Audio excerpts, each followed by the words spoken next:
Hi there, this is Manny with Classic Auto Repair. We're looking at the 58 Thunderbird today. Going to do an undercarriage inspection, kind of go over any issues that we found on the car from the bottom side, and then I'll follow up with a video on the top side. Just kind of starting from the front, going back. Park light lenses are cracked. We'll need to get those fixed. I did find a source for these, so I'll go ahead and put that on the estimate so you can see that to get those replaced. I'll check the bulbs and the electrical. Once I get it back on the ground, I can do the inspection on the electrical system, see what bulbs are burned out, see how the headlights are working and things like that. But we're going to focus on the bottom of the car right now.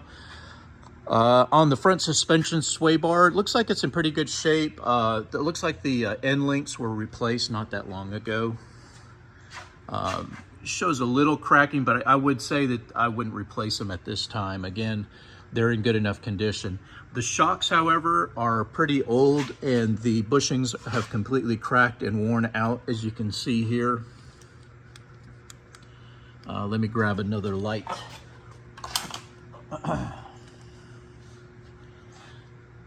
Okay, yeah, so you can see here that the shocks are just kind of pudging out from the lower bushing. So I did put that on the list to add front and rear shocks to the repair list. They, like I said, have been on there for quite some time.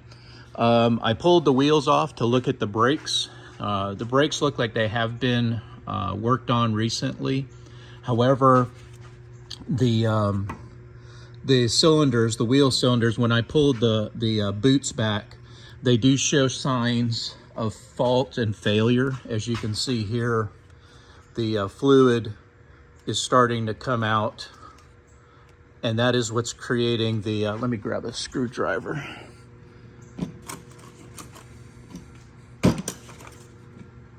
All right, so as you can see here, this is your wheel cylinder, and when I pull back on the boot, there's fluid coming out right there, and that shouldn't be there. It's rusted, and that's one of your issues. If we go to the back wheels, it's got the same thing. Now, the backs have not been done.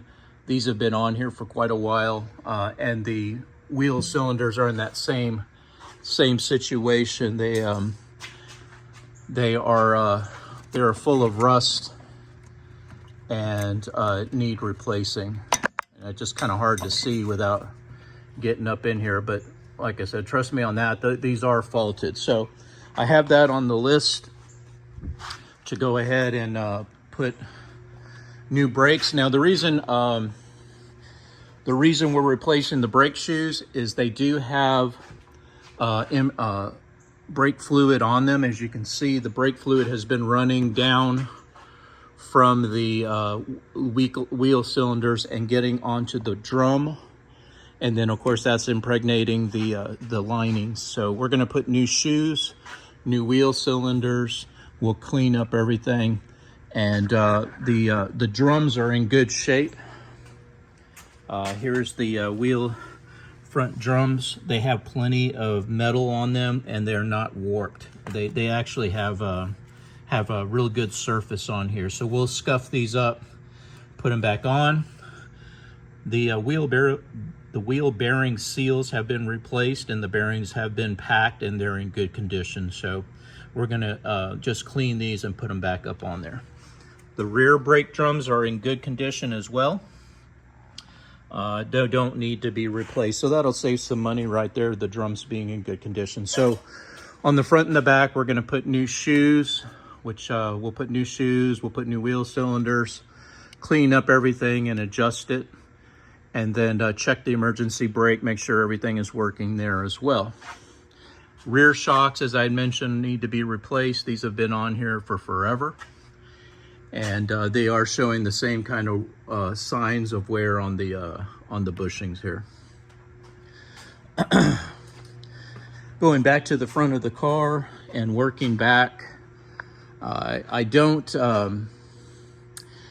see anything on the suspension that needs to be worked on. I've looked at it looks like the control arm bushings, as you can see in there. The bushings have been replaced, so it's got some new new suspension parts that were added to it. These are the brake hoses that I'm going to also replace. They are cracked and worn out on both sides. You can kind of see the condition of these hoses. So we're going to go ahead to replace these so that they don't fault and blow out on the road. The tie rod ends, drag link are all original. I wouldn't really put any time or money into this at this time, especially if you're going to sell the vehicle. They're not in that bad a condition. They have been lubricated and greased, and I don't feel a lot of play in the joints. So I think we're looking really good there. This is your control valve for the power steering. It looks to be in good shape. Now this may start leaking, especially right about here. Right in here, it has some gaskets and seals, and we normally just replace the whole unit. I don't know if it's available for a 58, but seeing how it's not leaking at this time, I'm not going to put any time into this until if it fails during road testing, we'll find out as we start to drive the vehicle. But right now it looks to be okay.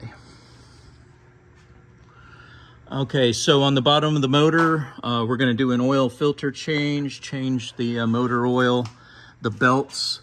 As you can kind of see the condition of the belts right there, they're showing wear, so we're going to go ahead and replace that. We're going to go ahead and put the water pump hose to the radiator where we have one ordered. It's a very special hose, and it's longer than the one that we have that came with the vehicle. Got a little bit of a power steering pump leak right here. Again, until we get the vehicle up and running and driving, I can't say what's going to fail here as far as any pressure seals. You got to develop pressure and heat, and that comes from road testing. So we'll keep an eye on this. If it's a small drip, it's a very, very expensive proposition to repair the leaks on these old cars because the seals tend to dry up after we remake the repairs. 3 to 6 months later, you'll have seal failure because the cars are not being driven every day like your late model cars. So you end up getting those drips back in 6 months to a year. So we advise our customers to drive the cars, put some cardboard underneath the car.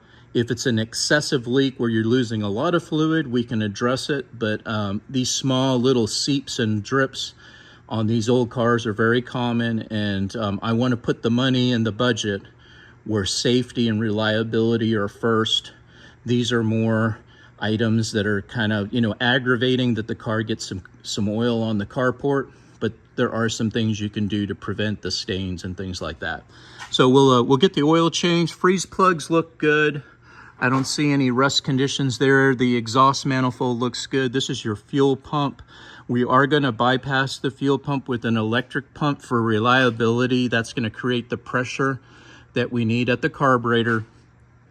And these old these rubber diaphragms that set for a long time in gasoline, they tend to crack and create failures. So what we do here is we put an electric fuel pump back towards the gas tank.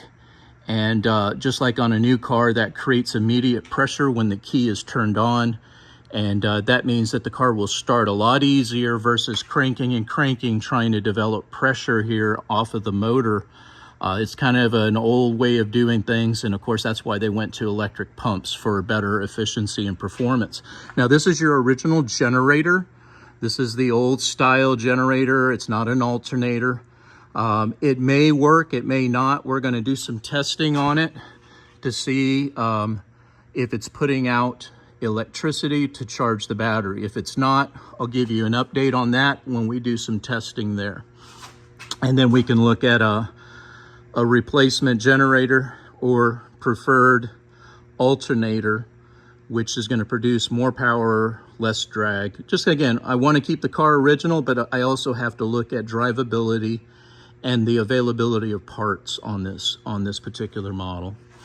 Okay, so moving back, this is your power steering ram cylinder. Looks to be in pretty good shape. I don't see a bunch of oil coming out of it, just like the other control valve on the drag link. We'll take a look at that as we drive it more. because you do have small leaks here and there, as I said. The starter looks like it's relatively new. It has been replaced not too long ago, so that's good. And it's got a new cable on it as well, so the wire to the starter is in good shape. Looks like it's had some exhaust work done. Don't really hear any leaks at this time, but again, I need to get it on the road. Got some small leaks on the transmission pan or up on the levers. Hard to say where it's coming from. We'll clean everything off and then road test it, put it back up on the lift, because there is some kind of seeping happening, as you can see on the exhaust pipe right here. And it's normally just the pan gasket. You can see a little bit of seeping right there between where the pan and the transmission touch each other. That cork gasket will leak a lot. And again, they dry out from sitting. They get some fluid in them because it was low on transmission fluid. And then what we find is that they start to leak. So again, we can put a pan gasket on it if it needs it. I would say service the transmission, which is you change the filter, you change the transmission fluid, and that gets the transmission back up to drivable and cruising down the road. I'll add that on the list. If you want to have that done, we'll take care of that as well. Right here is normally where you'll see oil, and this is from the rear crankshaft seal on the motor. Right now it doesn't show excessive leaks, but it may develop over time as you start to drive it. All right, power steering hoses have a few seeps and leaks on them, but I don't see any pressure issues or cracks. I think they have been replaced as well at some point, and they look to be in pretty good condition. Exhaust pipe, as I said, looks a little rusty and crusty towards the back here, but I don't see any holes or looseness in the exhaust or rattles. It's pretty good and tight, and I think you're in good shape there. Bottom of the rockers and floor pans are in really good condition. I don't see any rust, so this will be good for resale. There's no signs, just your normal flaking of undercoating and stuff like that, but nothing severe rust or structural in nature. And that's on both sides. So just kind of running down the back of the rockers, you can see that they're in really good condition. Looks like it's had some body work right here at some point, but overall she's in really good shape metal wise. Usually you see a lot of rust up in these wheel wells, and it looks pretty good to me.